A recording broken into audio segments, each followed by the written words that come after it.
Son las 10 de la mañana con 46 minutos. El próximo domingo 26 de mayo es el Día Nacional del Libro. Por eso convocamos al director de la Biblioteca Nacional, el señor Valentín Trujillo. Bienvenido a la mañana del 11, Valentín. ¿Cómo estás? ¿Cómo te va a apoyar? Es un gusto saludarte en esta mañana y volver a reencontrarnos en un nuevo mayo.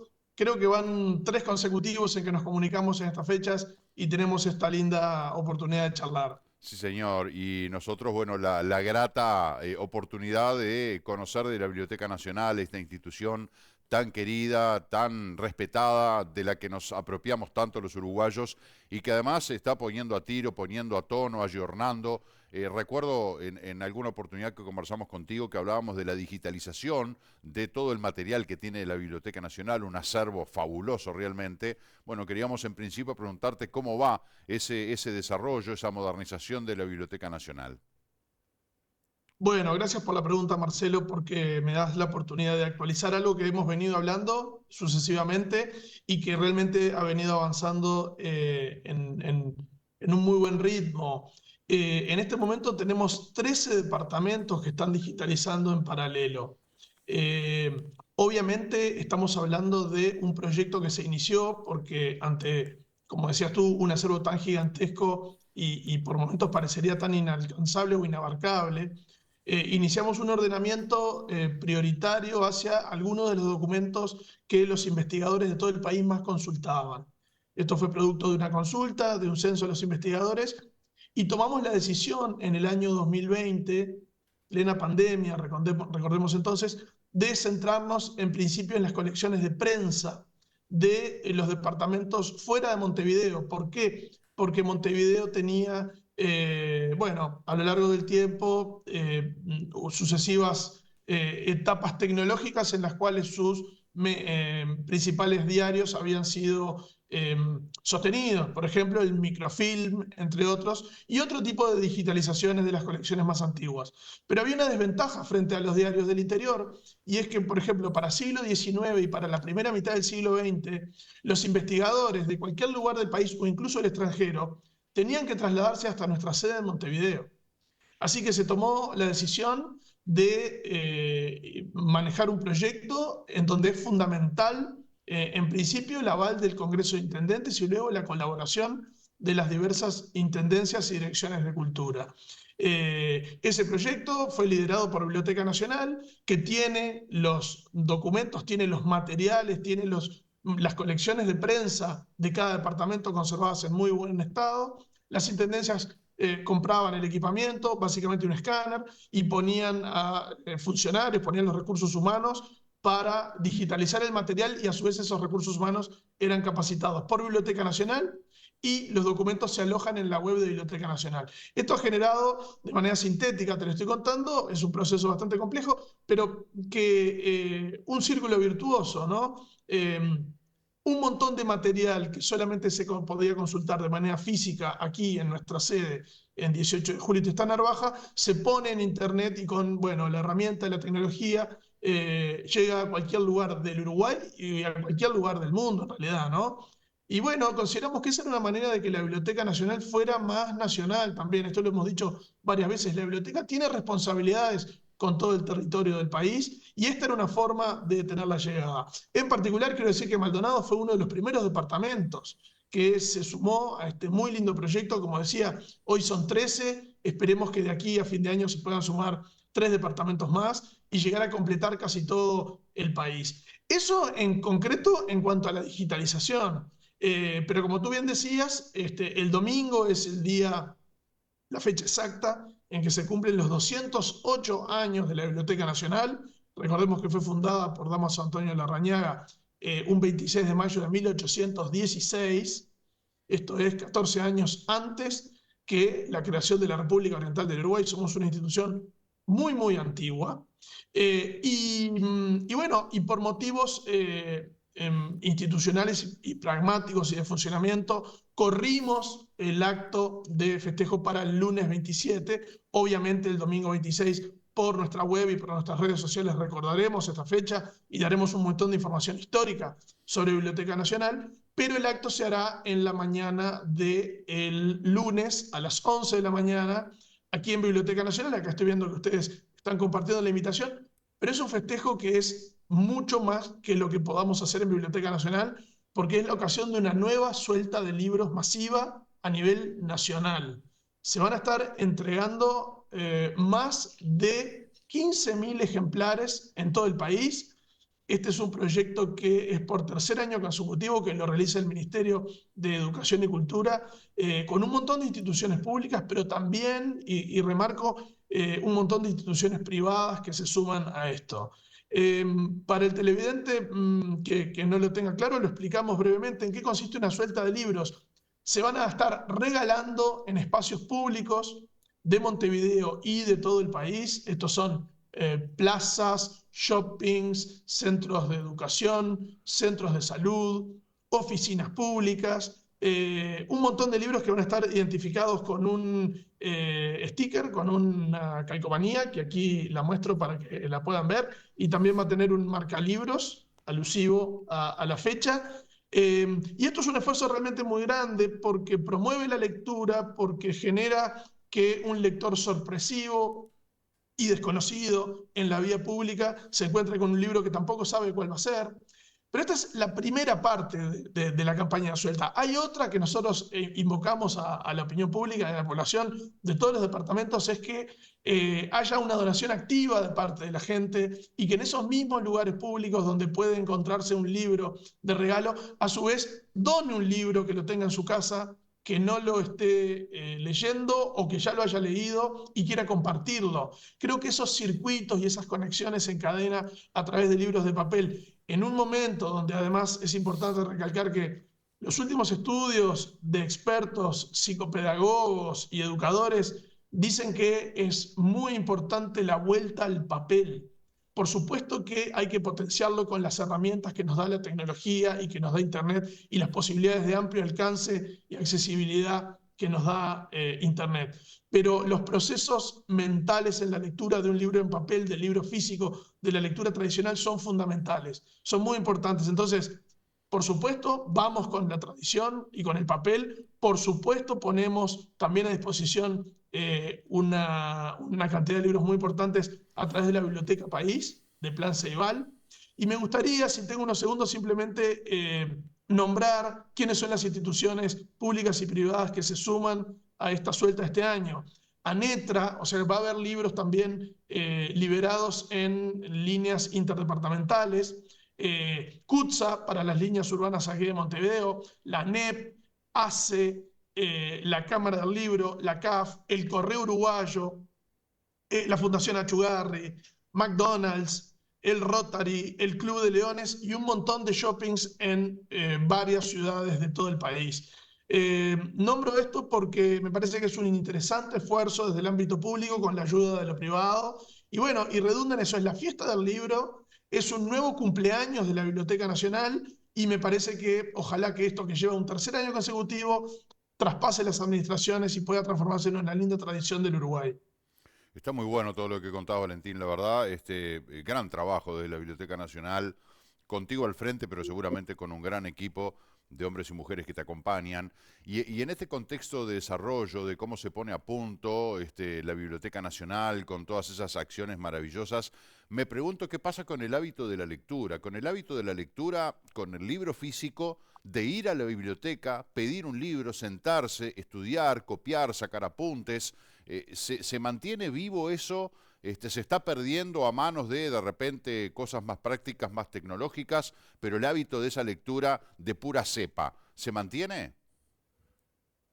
Es muy buena tu pregunta, Marcelo, porque efectivamente ha habido un cambio cultural, un cambio sociológico con la lectura y un cambio en el vínculo entre las personas y el acceso al conocimiento. Obviamente, la irrupción de Internet, las posibilidades de individualización, digamos, de las búsquedas, hacen que, bueno, ha habido una atomización de los acervos. En muchos sentidos ya no es necesario venir físicamente a la Biblioteca Nacional para conseguir determinado volumen, determinado libro, determinado tomo o determinada colección. Nosotros hemos notado en las sucesivas memorias desde el año 2020 para aquí, pandemia mediante. Nosotros estuvimos buena parte del año 2020 y del año 2021 con la biblioteca cerrada físicamente, con nuestras puertas cerradas, pero muy abiertos a través de nuestra página web, de nuestras redes sociales y de distintos canales virtuales.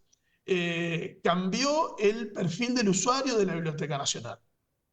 Hoy tenemos abrumadoramente una mayoría en porcentaje de investigadores académicos sobre todo.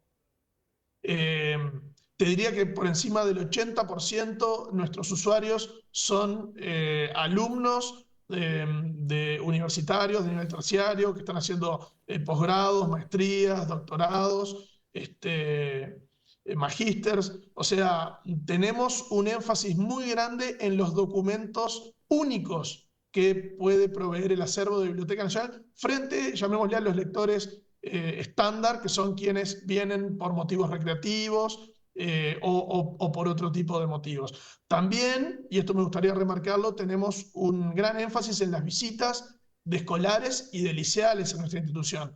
Los últimos números, que son los del año 2023 y están en la memoria de la biblioteca que está dispuesta en nuestras redes sociales y en internet y en la página web, tuvimos más de 7.000 alumnos durante todo el año pasado. Este año, bueno, estamos en la cuenta, tendremos los números finales hacia diciembre, cuando hagamos la memoria de este año. Pero quiero decir, tenemos en las dos puntas entre los usuarios adultos académicos de nichos muy específicos y los niños y adolescentes que nos visitan a través del programa de visitas guiadas. Ese es básicamente el vínculo presencial que tenemos con los usuarios. Luego tenemos un vínculo virtual que es muy grande porque tenemos consultas muy asiduas del exterior, tanto de académicos uruguayos que están fuera del país en universidades por el mundo y que necesitan material que tenemos aquí, como investigadores extranjeros que en parte de los temas que tienen para sus investigaciones toman al Uruguay o toman a la región como referencia y necesitan consultarnos por material que esté aquí. En parte me respondiste la próxima pregunta, que iba orientada a cuál es el hábito en los centros educativos. Bueno, quienes tenemos algunos años recordamos que en la época, sobre todo de la escuela, pero también en el liceo, como tarea nos mandaban a la Biblioteca Nacional, nos pedían que fuéramos a buscar material allí, porque de repente era una bibliografía que no teníamos en nuestras casas y que no podíamos conseguir. La Biblioteca Nacional era la garantía de encontrar todo el material y teníamos como tarea individual o colectivamente de ir a trabajar a la Biblioteca Nacional, presentar trabajo de equipo. Yo no sé si desde los centros educativos siguen invitando y promoviendo y tratando de alentar a los estudiantes a que vayan a la Biblioteca Nacional, o las tecnologías, bueno, han dado paso a otras formas de motivar a los estudiantes. Bueno, yo te diría que escuchando tu anécdota, a mí también me pasaba. Los profesores en el querido Liceo Departamental, donde cursé los 6 años, nos mandaban a la biblioteca de Casa de la Cultura en Maldonado. Y allí íbamos en grupo y intentábamos hablar bajito, y Claro. había una especie de guardia que iba circulando por las mesas y cuando había algunas risas y demás, llamaba la atención y nos hacía guardar silencio. Bueno, efectivamente, como te decía recién, los hábitos en muchos sentidos han cambiado.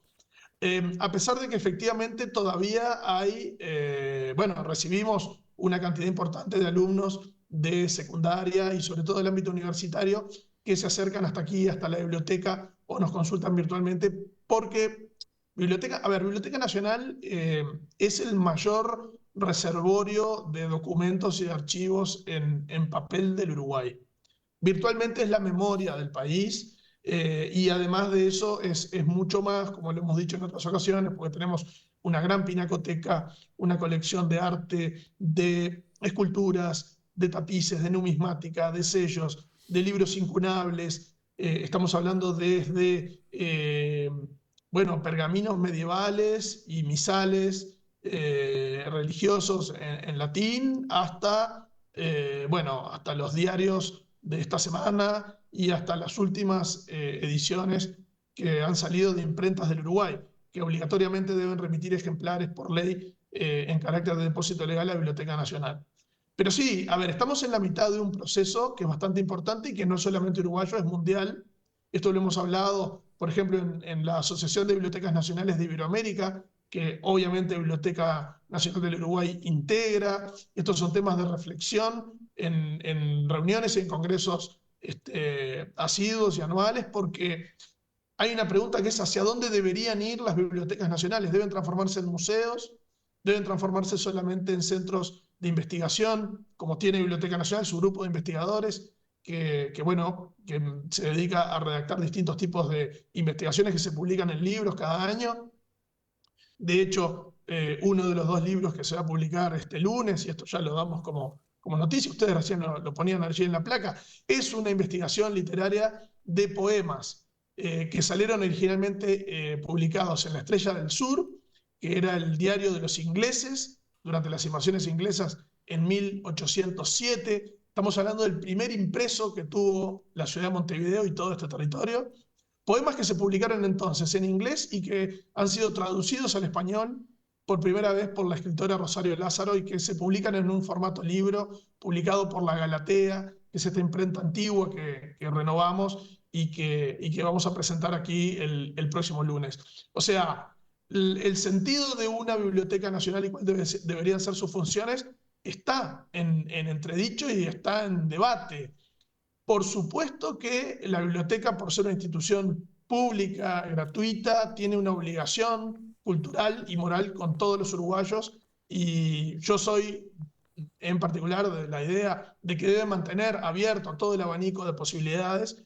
Hay quienes dicen en otros lugares que las bibliotecas nacionales deberían ser solamente reservorios para investigadores y que deberían tener su acceso más limitado. En fin, a mí me parece muy importante, y te lo recalco con esta presencia de los niños, que en general vienen por primera vez con sus clases y con sus maestras y reciben aquí una visita guiada de parte de nuestras guías. Y es el primer contacto con un edificio que parece un palacio, y quedan muy sorprendidos y abren los ojos en admiración y tienen esa experiencia muy emocionante para un niño, y te diría que para cualquier persona, de visitar nuestra sede y darse cuenta de que esto también es de ellos y de que esa memoria del país, de que ese acervo patrimonial gigantesco también está a su alcance.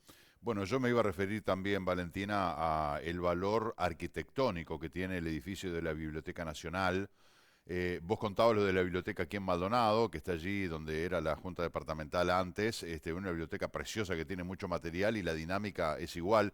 Yo tuve como montevideano la suerte de ir a estudiar a la Biblioteca Nacional y era realmente hasta el día de hoy un edificio magnífico, como puede resultar, por ejemplo, el Palacio Legislativo, que ya el edificio en sí significa algo, o la sede del Banco República en la calle Cerrito. Son No, y edificaciones en que el uno caso del Palacio Legislativo, tiene una hermosísima biblioteca, también, sí, la Biblioteca del sí. Poder Legislativo, bueno, que es nuestra prima hermana y con quien Claro. coordinamos muchos trabajos en conjunto. Es un lugar hermosísimo. Pero sí, efectivamente, a ver, el edificio tiene un carácter patrimonial, y me das pie, Marcelo, para comentar algo que nos parece muy importante, porque desde hace meses veníamos con una inquietud fuerte, y era el deterioro y la intervención urbana a través de grafitis, rayas, pegatinas de afiches y demás que tenía nuestra fachada, 18 de julio, y también el lateral que da sobre la calle Frugoni. La semana que viene podemos anunciar ya con bastante alegría, la semana que viene comienzan las obras de la empresa elegida mediante una licitación en coordinación con el Ministerio de Transporte y Obras Públicas. Así que va a comenzar el proceso, por un lado, de restauración de fachada y por otro lado de limpieza de los mármoles, los pedestales de las estatuas, la escalera, la pasiva y los laterales. Así que bueno, la intención es otorgarle de nuevo a este edificio tan importante la belleza y el esplendor que siempre tuvo. Que podríamos hablar de un enclave cultural importante, ¿no? Porque tenemos la Biblioteca Nacional, pegada tenemos la Universidad de la República, a una cuadra tenemos el Liceo IABA, es decir, que hay allí puntos de referencia en materia cultural e histórica del Uruguay. Valentín, tenemos que redondear. ¿Lo del lunes se va a transmitir en vivo por redes? Efectivamente, Esa es otra intención de poder hacer partícipes a quienes no están en Montevideo de la ceremonia. Va a haber un streaming, vamos a estar conectados además con Australia, porque Rosario Lázaro, la escritora uruguaya y traductora, como decía, de estos poemas que salieron en Estrellas del Sur, vive en Sydney y es profesora en la Universidad de Sydney. Así que vamos a tener una conexión con ella. Además, vamos a tener en la mesa la presencia de la profesora e investigadora Vanessa Arta Sánchez, que ordenando e indexando una de las colecciones del Archivo Literario de la Biblioteca Nacional, la del escritor Fernán Silva Valdés, nada más y nada menos encontró unos poemas infantiles referidos a la fauna, a la flora y sobre todo al aspecto ornitológico, a los pájaros del Uruguay. Y ese libro, en coordinación con Ediciones de la Banda Oriental, Biblioteca Nacional, lo edita y lo presenta también ese día. Así que para todos los que estén interesados en seguir esa transmisión, basta que estén atentos a las redes sociales de Biblioteca, en Facebook, en Instagram, en Twitter o en TikTok, en nuestra página web. Va a haber un enlace y van a poder verlo a partir de las 11 de la mañana del lunes 27. Valentín, muchas gracias por estos minutos, felicitaciones por el gran trabajo que están haciendo, te mando un fuerte abrazo y será hasta la próxima. Gracias, Marcelo, por una nueva oportunidad de poder comunicarnos y llegar a toda la comunidad de Maldonado. Un abrazo grande. Con mucho gusto, gracias igualmente para vos. Señoras y señores, tenemos que ir a una pausa. Pasaron 7 minutos de las 11 de la mañana, ya venimos.